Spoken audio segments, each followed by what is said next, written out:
Hi guys, welcome to another WordPress video. This is Jamie from System22 and webdesignandtechtips.com.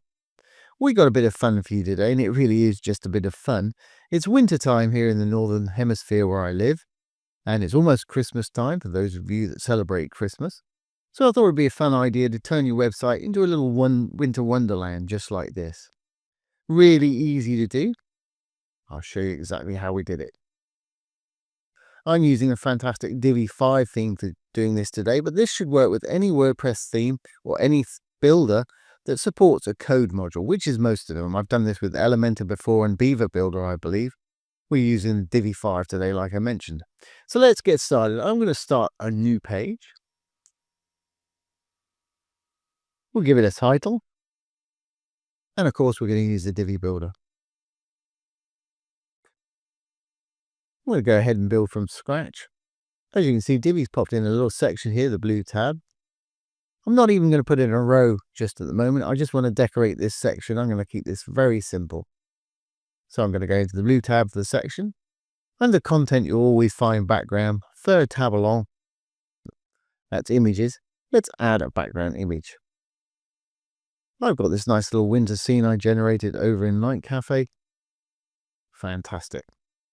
Now I want this section to be a minimum of 100% of the screen height on all devices.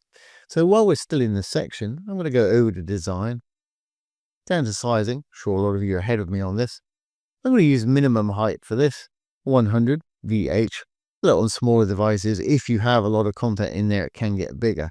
I'm actually not going to put any content on mine apart from a little code module, but that is entirely up to you. So let's add a little code module now. I'm going to hit the little green button. We'll add a row. I'm going to use a single column. Here's a code module. Like I say, this will work with any builder that's got a code module, which is most of them nowadays, and even blocks. And here we are. Now down below the video, you're going to find a link. If you click on it, it's going to take you to my little GitHub repository here. I'm sorry the link's so long. It is a genuine link, so don't worry about clicking on it. It's going to take you right here. I've got some code. All we need to do is select this code from the top, the opening style tag right here. Roll down to the closing script tag at the bottom. Make sure you don't miss any of those pointy brackets or anything like that. I'm going to hit Control-C to copy, or right-click and copy, however you like to do it. Then we're going to go back to our site here. I'm going to put my cursor in the code module and just paste that in there. Control-V to paste. Great. Let's just undock this.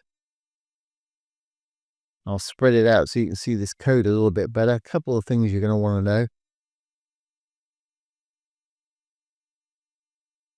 At the top, we've got CSS, and that's in between the style tags here. Now, the first thing we're going to want is I created a class name called Snowing here. I'm going to copy that without the dot. When you write to CSS, you need a dot or a period in front. When you apply it, you do not. So I'm going to copy that. We need to give this class name to our section so that the snowflakes know what they've got to fall on top of. So if we click back on the section, we're in the section here. To add a class name, we can go over to advanced, slightly different Divi 5 than it is Divi 4. We want to add an attribute. Hit add attribute. It's a class name. And the name we gave it was Snowing. Perfect. That's all we need to do. And we can go back to our little code module now. If I just shut this down. Code modules at the top here. Code modules take very little room, and if you have trouble finding yours once you put it on a page, you can always go to wireframe mode over here, get to it that way. Once you're in there, we'll click back. The actual code itself is under the content in the text. Next thing I've got is the actual snowflakes that I built themselves. They're basically just little white circles. I started them off at 10 pixels by 10 pixels, completely round, but the JavaScript is giving them a random size between, I think, 5 and 10. I'll show you that in a moment. We gave our section a viewable height of 100 there, so it's going to make sure that the snowflakes fall all the way down. If you want to give them more sway, they're going to sway left and right by 10 pixels as they're falling. You can up that number there. I'm pretty happy with that. One that you might want to adjust is the amount of snowflakes, which is right here. And if you adjust something, make sure you do not click off any of the commas or pointy brackets or anything like that. Just make sure you change the numbers, because if you start clipping things off, it will not work. I'll change that amount in a moment and show you exactly what that does. Probably all you want to play with. There's a few other things I've left some notes here so you know what they are. But let's see if this is going to work for us on the front end. So I'm going to redock this. We'll save draft. And let's preview. And here we have it. It starts off with a little flurry like that pops down. And then the rest of the snowflakes are going to fall in. Like I say, you can have content under this. I've put no content on this page. You can have whatever website content you want. That's working perfectly. The only other thing, like I say, you probably might want to adjust the amount. At the moment, I've got it set to 100, as you saw. So if we go back here, again, we're in the code module. I'm going to roll down to the JavaScript. Just the number of snowflakes, line 32. Let's make it perhaps 300. And you may have noticed we don't see this on the back end. We only see it on the front end. So once you're happy with a number, we'll hit Save Draft. And we'll re-preview, or just go to the preview we've got there and refresh. There's our little flurry. And this time there's a lot more snowflakes coming down, because we've upped it by 200% to 300. Like say, choose what you want.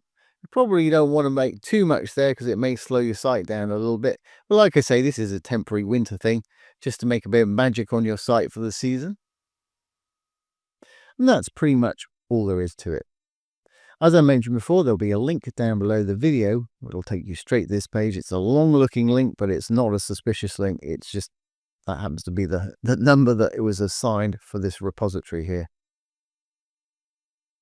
So there we have it, guys. There is how to turn your website into a little winter wonderland. Like I say, we've been using the fantastic Divi 5 theme, which is still in the beta version for this today.